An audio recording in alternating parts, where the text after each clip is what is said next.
Hello guys, నేనైతే గచ్చిబౌలిలో ఉన్న మారేడుమల్లి రెస్టారెంట్కి అయితే వచ్చాను. ఇక్కడ ఫుడ్ తిన్నాకైతే మారేడుమల్లి దగ్గర ఫుడ్ తిన్నట్టే ఉంది.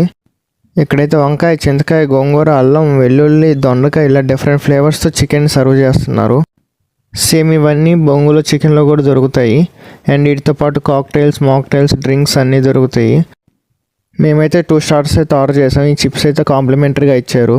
స్టార్టర్స్ అయితే మిగతా రెస్టారెంట్స్తో పోల్చుకుంటే టేస్ట్ అయితే డిఫరెంట్గా ఉంది, but not much that expected. And taste అయితే బాగానే ఉంది, తినొచ్చు, ట్రై చేయొచ్చు. ఈ sambar rice, curd rice, raita and gongura వచ్చేసరికి కాంప్లిమెంటరీగా ఇచ్చారు బొంగులో బిర్యానీకి. బొంగులో బిర్యానీ అయితే నాటుకోడి అయినా సరే చాలా అంటే చాలా మెత్తగా ఉడికింది, నాకంటే చాలా నచ్చేసింది. ఈ స్వీట్ వచ్చేసరికి ఆప్రికాట్ అరణ్య. ఇది మాత్రం మీరు మస్ట్ అండ్ షుడ్ ట్రై చేయాల్సిందే. చాలా అంటే చాలా బాగుంది. నేను ఫస్ట్ టైం ట్రై చేశాను. ఎంత బాగా నచ్చిందంటే స్వీట్ అంత బాగా నచ్చింది. 3 మెంబర్స్కి 2500 బిల్ అయింది.